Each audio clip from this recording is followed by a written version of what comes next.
আসসালামু আলাইকুম এভরিওয়ান, সবাই কেমন আছো? ঈদ মানে আনন্দ, ঈদ মানে খুশি, আর ঈদ মানে হচ্ছে ঈদ সালামি। এটা হচ্ছে আসল বিষয়, মজার ইন্ডাস্ট্রি।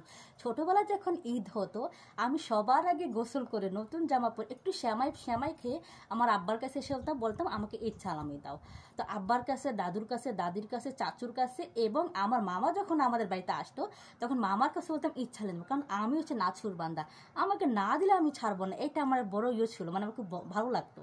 তো একবার কি করছি, আমার আব্বার কাছে ঈদ সালামি চাচ্ছি, তো আমার আব্বাকে বলে আমাকে ঈদ সালামি দাও। আব্বা বলে যে না, এখন দিব না, আমার কাছে টাকা না। আমি কি করছি, খুব মজার বিষয়, আমি আমার আব্বার দুটো পা ঝরিয়ে ধরে বলতেছি আমাকে ইচ্ছা বলে না দিলে আমি তোমার পা আজকে ছাড়বো না। এটা আমার খুব মজা বিষয়, এখনো মনে পড়বার খুব হাসি। আব্বা বলে যে ছাড়, আমি না, আমি আজকে ঈদ সালামি না নিয়ে আমি তোমার পা ছাড়বো না, কারণ আমি হচ্ছে নাছুর বান্দা, আর আমি না নিয়ে তো ছাড়বো না। এটা আমার হকের টাকা, বলো হকের টাকা না? ঈদ মানে তো মানে আনন্দ খুশি, ঈদ সালামি। আর ঈদ সালামি না দিলে কেমনটা লাগে তোমরাই বলো? আর আমি আমার মতো একটা মিষ্টি মেয়েকে ঈদ সালামি দিব না, এটা কোনো কথা হয়?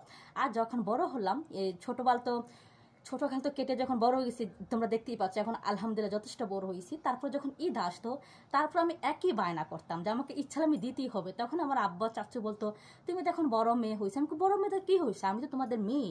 হ্যাঁ, আমি বড় হয়েছি ঠিক আছে, কিন্তু আমি তো এখন ছোটো তোমাদের কাছে, তাই আমার পাওনাটাকে দিতেই হবে। এই বলে আমি আমার চাচু বাবার কাছে সালামের জন্য বায়না করি। ওরা বলছে দিবার, মানে ওরা সব মজা করতে বলছে না দিলে আমিও ছাড়বো না, কারণ আমি হচ্ছি নাছুর বান্দা, এইটা আমার হকের টাকা, তাই আমাকে দিতেই হবে, আর আমি নিয়েই ছাড়বো। এটা হচ্ছে আমার কথা। তো এটা নিয়ে আমার ফ্যামিলির সবাই মজা করতো যে যখন বিয়ে দিব তখন কি করবা, বিয়ের পরে হাজব্যান্ডকে, আমি বলছি বিয়ের পরে আমি আমার হাজব্যান্ড থেকে ইচ্ছা আমি নিবো, কারণ সে আমাকে দিতেই হবে, কেন দিবে না, আমি না নিয়ে ছাড়বো না। আমাকে এইটা নিয়ে কিন্তু সবাই মজা করে। তো এখন যাই হোক আলহামদুলিল্লাহ, তো আমি প্রতিটা ঈদের সময় ভালো টাকা পেতাম, মানে ওই যে আমি নাছুর বান্দা, না দিলেও আমি ছাড়বো না। এটা খুব ইন্টারেস্টিং, আমার কাছে মজার বিষয়, খুব ভালো লাগে। তো আমার মতন কে কে ঈদ সালামি পাগল জানাবে কিন্তু কমেন্ট করে। আর আমার এই ভিডিওটা কেমন হয়েছে বলবা। আর আমার মতো একটা মিষ্টি মেয়েকে যদি কেউ ঈদ সালামি না দেয় দর্শক, ভালো লাগে বলো তো?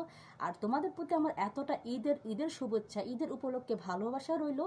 আর কি বলবো, অন্তর থেকে ভালোবাসা জানাই ঈদের উপলক্ষে। যেহেতু তোমরা আমার থেকে দূরে আসো, তাই কিছু বলতে পারবো না। আমার ভিডিওটা যারা যারা দেখো, শুধু মন থেকে বলবো ভালোবাসা রইল।